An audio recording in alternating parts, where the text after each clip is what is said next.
सम्राट जी, वाकई आपको लगता है कि आपने बिहार के लॉ एंड ऑर्डर को बेहतर बना दिया है? तो एक काम कीजिए, चुपचाप जाइए, तेजस्वी यादव के सोशल मीडिया अकाउंट को खोल के देखिए और जैसे ही आप तेजस्वी यादव के सोशल मीडिया के अकाउंट को खोलिएगा, खंगालिएगा, वैसे ही आपके लॉ एंड ऑर्डर का भी पोल खुल के रह जाएगा। क्योंकि तेजस्वी यादव ने बताया है कि देख लीजिए किस तरीके से महिलाओं के साथ आपराधिक घटनाएं सामने आ रही है और पुलिस का ना है तो उसके ऊपर कोई प्रभाव है, ना ही कोई दबाव है, ना ही प्रशासन का कोई डर है और ना ही सम्राट चौधरी के भय से कोई कांप रहा है। और ये बातें बताती है कि सम्राट जी आपके कथनी और करनी में कितना फर्क है। ये बातें बताती है कि एक तरफ जहां पे महिलाएं असुरक्षित है, उस राज्य में आप किसी मंच से ये माइक उठा के कह दे कि साहब हमारे यहां सुशासन की सरकार है, शायद ये थोड़ी सी बेईमानी होगी। और चलिए आज थोड़ी बेईमानी ईमानदारी की बात आगे हम कर भी लेंगे। इस ईमानदारी के ऊपर बात करेंगे कि अगर आप कहते हैं कि महिलाएं सुरक्षित है तो वो कौन महिलाएं हैं जिनके साथ इस तरीके के वारदात होते हैं। महिलाएं तो छोड़ दीजिए जनाब, यहां पे तो स्थिति यह है कि बच्चियां तक सुरक्षित नहीं है। 6 साल की बच्ची दरभंगा में जो है एक इंसान के हवस का शिकार बन जाती है और आप कहते हैं कि आपने बहुत बढ़िया लॉ एंड ऑर्डर की व्यवस्था बना दी है। तब तो भाई साहब बातचीत करना जरूरी होता है। फिर तेजस्वी यादव के उस पोस्ट को याद दिलाना जरूरी हो जाता है, जिसे शायद आप ये सोच के नहीं पढ़ते होंगे कि ये तो नेता प्रतिपक्ष है, इनकी बातों को हम क्यों ही ज्यादा तवज्जो दे, इनके पास तो 25 विधायक भी हैं, ज्यादा इनकी बात क्यों सुने। लेकिन अब आपको सुनना पड़ेगा। क्या कुछ कह रहे हैं तेजस्वी यादव ये भी बताएंगे और बिहार में आपके लॉ एंड ऑर्डर की स्थिति क्या है इसके बारे में भी चर्चा करेंगे। लेकिन उससे पहले मेरा परिचय जान लीजिए। मेरा नाम है रजत और आप जनता जंक्शन देख रहे हैं। ये तस्वीरें, ये भगदड़ किस बात का है पता है? दरअसल दरभंगा में एक 6 वर्ष की बच्ची के साथ जो है वो कुकृत्य होता है, गलत होता है और उसके बाद उसे खत्म कर दिया जाता है।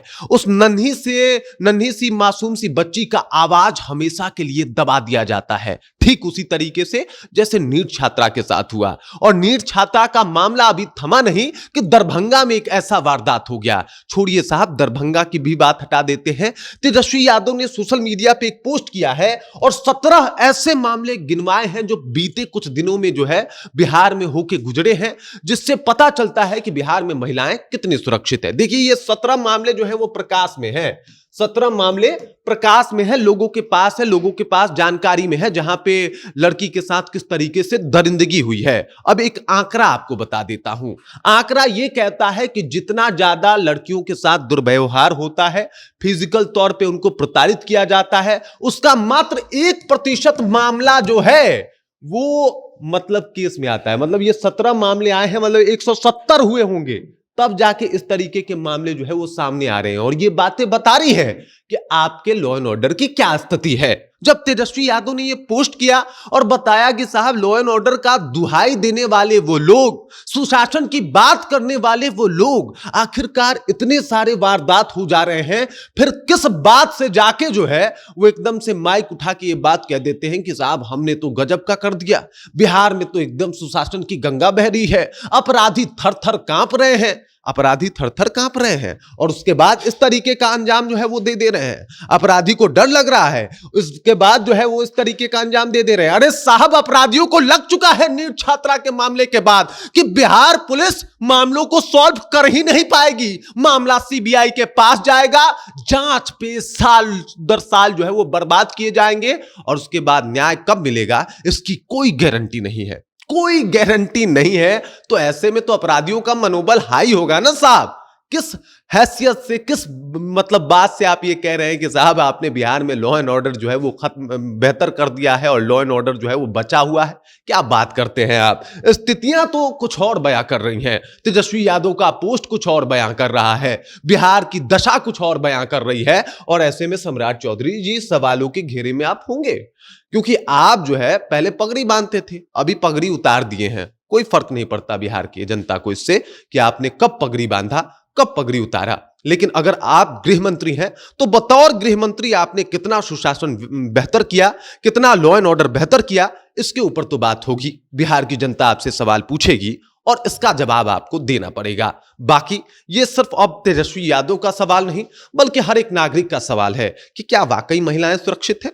नीतीश कुमार जी का एक भाषण है जिसमें वो कहा करते थे कि साहब पहले रात को कोई निकलता नहीं था, जो स्थिति है नीतीश बाबू दिन में भी कोई नहीं निकलेगा। महिलाएं दिन में भी सुरक्षित नहीं है, सड़क से उठा के लेके जाया जा रहा है, कहां सुरक्षित है। आप कह रहे हैं कि रात में लोग जो है वो असुरक्षित होता था पहले, अब दिन में असुरक्षित है, ऐसी स्थिति है। सम्राट चौधरी एक महिला एंकर से बातचीत करते हुए कह रहे थे कि एक काम कीजिए, आप जो है वो रात को निकल के देखिए, अब आपको कोई समस्या नहीं होगी। साहब वो महिला एंकर को भले ही कोई समस्या हो या ना हो, 6 वर्ष की एक बच्ची को समस्या है, रात क्या दिन में भी निकलने में। एक नीट छात्रा को पटना में आके पढ़ाई करने में समस्या है, छपरा में एक जा रही लड़की को समस्या है। उस समस्या का सॉल्यूशन बता दीजिए, बाकी पता चल जाएगा कि आपका लॉ एंड ऑर्डर कितना दुरुस्त है और कितना बेहतर है।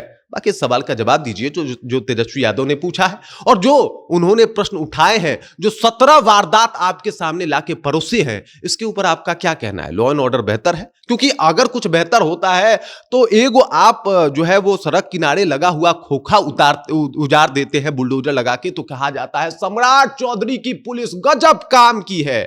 और तब सम्राट चौधरी जी को शायद आनंद भी मिलता होगा कि काम पुलिस की है, नाम मेरा भी हो गया, मजा आ गया, हम ही तो हैं गृह मंत्री। तो ऐसे में जब ये वारदात होंगे तो सवाल तो सम्राट चौधरी से ही पूछे जाएंगे ना कि ये 17 नाम जो बच्चियों के साथ जो कुछ हुआ है, ये 17 का नाम आपके नाम के साथ जोड़ दिया जाए सम्राट जी, या फिर छोड़ दिया जाए। बाकी इस खबर, इस जानकारी को लेकर आप क्या सोचते हैं? आपके जहन में क्या कुछ चल रहा है?